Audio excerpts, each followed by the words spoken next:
الحمدللہ رب العالمین والصلاة والسلام علی سید الانبیاء والمرسلین اما بعد فاعوذ باللہ من الشیطان الرجیم بسم اللہ الرحمن الرحیم۔ محترم بزرگوں، دوستوں، نوجوان ساتھیوں، محترم بہنوں، پیارے بچوں، السلام علیکم ورحمۃ اللہ وبرکاتہ۔ آج کی ویڈیو میں عید کیسے منائیں بیان کیا جائے گا۔ اللہ تعالیٰ عز و جل نے قرآن پاک میں ارشاد فرمایا، قل بفضل اللہ وبرحمتہ فبذالک فلیفرحوا۔ ترجمہ، اللہ ہی کے فضل اور اس کی رحمت پر چاہیے کہ خوشی کریں۔ سورہ یونس آیت نمبر 58۔ عید کا دن اللہ کے فضل و رحمت کا دن ہے، لہٰذا بحکم قرآن اس دن خوشی منانا، خوشی کا اظہار کرنا بڑے ثواب کا کام ہے۔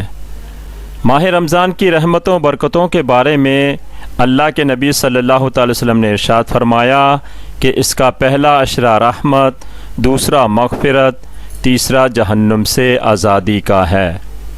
تو چونکہ یہ مہینہ رحمت، مغفرت اور جہنم سے آزادی کا ہے، تو اسی رحمت، مغفرت والے اور جہنم سے آزادی کی خوشی میں مسلمانوں کو عید کی خوشیاں منانے کا موقع فراہم کر دیا گیا ہے، اور عید کے دن نئے کپڑے پہننا، خوشبو لگانا، خوشی کا اظہار کرنا سنت رسول صلی اللہ تعالیٰ علیہ وسلم ہے۔ حضرت علیہ السلام جب مدینہ تشریف لائے تو دیکھا کہ یہود مدینہ سال میں 2 دن خوشی کے دن مناتے ہیں اور اسے عید کا دن کہتے ہیں۔ اس دن وہ ہر کام کو جائز سمجھتے ہیں، حتیٰ کہ گناہ کے کاموں کو بھی وہ عید کے دن جائز سمجھتے اور خوب گناہ کرتے ہیں، مثلا شراب نوشی، زناکاری، کھیل کود، ہلا گلا، ناچ گانا وغیرہ وغیرہ۔ اللہ کے نبی صلی اللہ علیہ وسلم نے مسلمانوں کے لیے بھی 2 دن خوشی اور مسرت کے مقرر فرمائے، ایک عید الفطر، دوسرے عید الاضحیٰ۔ لیکن ساتھ ہی فرمایا کہ دین اسلام دین فطرت ہے، اسلام میں غم ہو یا خوشی ہر موقع پر گناہوں سے پرہیز کیا جاتا ہے۔ یہی وجہ ہے کہ عید کے دن نماز عید اور میت میں نماز جنازہ پڑھ کر مسلمان یہ بتا دیتا ہے کہ ہم ہر موقع پر خدا کو یاد کرتے ہیں اور گناہوں سے پرہیز کرتے ہیں۔ اس کے علاوہ دین اسلام میں ہر موقع پر غریبوں اور دوسرے مسلمانوں کا خیال رکھا جاتا ہے، چنانچہ عید الفطر میں فطرے کی رقم کے ذریعے اور عید الاضحیٰ میں قربانی کے گوشت کے ذریعے غریب مسلمانوں کی مدد کی جاتی ہے۔ عید کے دن کی بڑی فضیلت ہے۔ اللہ کے نبی صلی اللہ تعالی وسلم نے ایک حدیث میں ارشاد فرمایا، جب عید کی رات آتی ہے تو اسے جزا کی رات کے نام سے پکارا جاتا ہے۔ جب عید کی صبح ہوتی ہے تو اللہ عز و جل اپنے معصوم فرشتوں کو تمام شہروں میں بھیجتا ہے، چنانچہ وہ فرشتے زمین پر تشریف لا کر سب گلیوں، راہوں کے سروں پر، کناروں پر کھڑے ہو جاتے ہیں اور اس طرح ندا دیتے ہیں، اے امت محمد صلی اللہ تعالیٰ علیہ وسلم، اس رب کریم کی بارگاہ کی طرف چلو جو بہت ہی زیادہ عطا فرمانے والا ہے اور بڑے سے بڑے گناہ کو معاف فرمانے والا ہے۔ پھر اللہ عز و جل اپنے بندوں سے یوں مخاطب ہوتا ہے، اے میرے بندو، مانگو کیا مانگتے ہو، میرے عزت و جلال کی قسم، آج کے روز اس نماز عید کے اجتماع میں اپنی آخرت کے بارے میں جو کچھ سوال کرو گے وہ پورا کروں گا، جو کچھ دنیا کے بارے میں مانگو گے اس میں تمہاری بھلائی کی طرف نظر فرماؤں گا۔ میری عزت کی قسم، جب تک تم میرا لحاظ رکھو گے میں بھی تمہاری خطاؤں پر پردہ پوشی فرماتا رہوں گا۔ میری عزت و جلال کی قسم، میں تمہیں حد سے بڑھنے والوں کے ساتھ رسوا نہ کروں گا۔ بس اب اپنے گھروں کی طرف مغفرت یافتہ لوٹ جاؤ، تم نے مجھے راضی کر لیا اور میں بھی تم سے راضی ہو گیا۔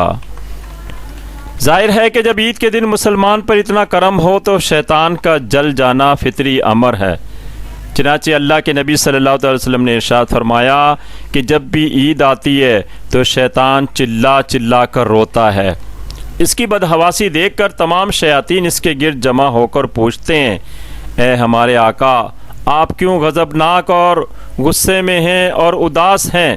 وہ کہتا ہے کہ ہائے افسوس، اللہ تعالیٰ نے آج کے دن امت محمدیہ کو بخش دیا ہے، لہٰذا تم انہیں لذتوں اور خواہشات نفسانی میں مشغول کر دو۔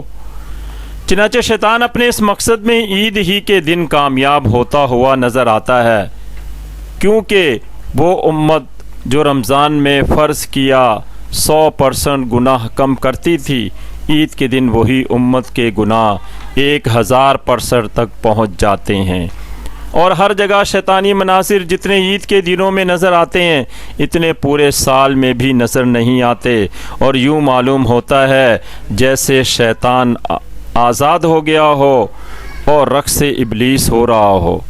تو عید کا دن ہمیں اس لیے نہیں ملا کہ ہم اپنی ہر خواہشات نفسانی کی تکمیل کریں، بلکہ عید کا دن تو خدا کی نعمتیں جو رمضان میں ملی ان کا شکر ادا کرنے کا دن ہے اور خواہشات نفسانی کو ترک کر دینے کا دن ہے۔ چنانچہ اس ضمن میں واقعہ ملتا ہے، حضرت ذوالنون مصری رحمۃ اللہ تعالی علیہ بڑے متقی، پرہیزگار اور تزکیہ نفس کرنے والے بزرگ تھے۔ آپ نے 10 برس سے لذیذ کھانا چھوڑ رکھا تھا۔ نفس چاہتا تھا مگر آپ نفس کی مخالفت کرتے رہے کہ میں اپنے نفس کا کہا ہرگز نہ مانوں گا۔ ایک بار عید کے رات دل نے مشورہ دیا کہ کل اگر عید کے دن کوئی لذیذ کھانا کھا لیا جائے تو کیا حرج ہے؟ نفس و دل کے اس مشورے پر آپ نے انہیں آزمائش میں مبتلا کرنے کے غرض سے فرمایا، میں اولاً 2 رکعت نماز نفل میں پورا قرآن پاک ختم کروں گا۔ اے میرے دل، تو اگر اس چیز میں میرا ساتھ دے گا تو کل لذیذ کھانا مل جائے گا۔ لہذا آپ نے 2 رکعت نماز ادا کی اور اس میں پورا قرآن مجید ختم کیا۔ آپ کے دل نے اس میں آپ کا پورا ساتھ دیا۔ آپ نے دوسرے روز عید کے دن لذیذ کھانا منگوایا۔ جب کھانے کے لیے نوالا اٹھایا یا منہ میں ڈالنا ہی چاہتے تھے کہ بے قرار ہو کر پھر نوالے کو رکھ دیا اور نہ کھایا۔ لوگوں نے اس کی وجہ پوچھی تو فرمایا، جس وقت میں نوالا منہ کے قریب لایا تو میرے نفس نے کہا، آخر میں 10 سال کی خواہش میں کامیاب ہو ہی گیا نا۔ میں نے اسی وقت کہا کہ اگر یہ بات ہے تو میں تجھے ہرگز کامیاب نہ ہونے دوں گا اور ہرگز لذیذ کھانا نہ کھاؤں گا۔ چنانچہ آپ نے لذیذ کھانا کھانے کا ارادہ ترک کر دیا۔ اتنے میں ایک شخص کھانے کا طبق سر پر اٹھائے حاضر ہوا اور عرض کی، یہ کھانا میں نے اپنے لیے رات کو تیار کیا تھا۔ رات کو میں جب سویا تو خواب میں اللہ کے نبی صلی اللہ تعالی وسلم کی زیارت ہوئی۔ حضرت علیہ السلام نے ارشاد فرمایا، اگر تو کل قیامت کے روز میری زیارت کرنا چاہتا ہے تو یہ کھانا ذوالنون کے پاس لے جاؤ اور ان سے جا کر کہو کہ حضرت محمد صلی اللہ تعالی وسلم فرماتے ہیں کہ گھڑی بھر کے لیے اپنے نفس سے صلح کر لو اور چند نوالے لذیذ کھانے کے کھا لو۔ حضرت ذوالنون رحمۃ اللہ تعالی علیہ نے جب یہ پیغام رسالت صلی اللہ تعالی وسلم سنا تو وجد میں آ گئے اور کہنے لگے، میں فرما بردار ہوں اور لذیذ کھانا کھانے لگے۔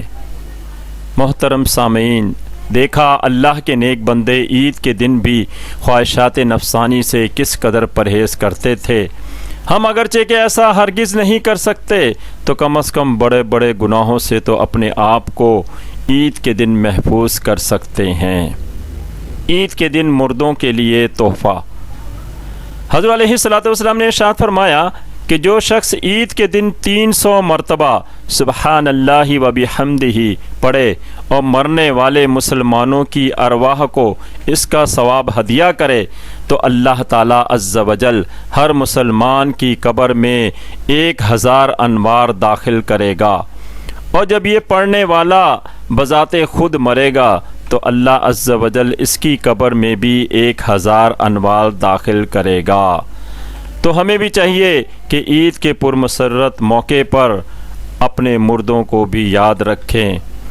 آخر میں باری تعالیٰ عز و جل سے دعا ہے کہ ہماری عید کی خوشیوں کو دوبالا فرما اور ہمیں بالخصوص عید کے دن گناہوں سے بچنے کی توفیق رفیق عطا فرما۔ آمین بجاہ النبی الامین صلی اللہ تعالی وسلم، وآخر دعوانا ان الحمد للہ رب العالمین۔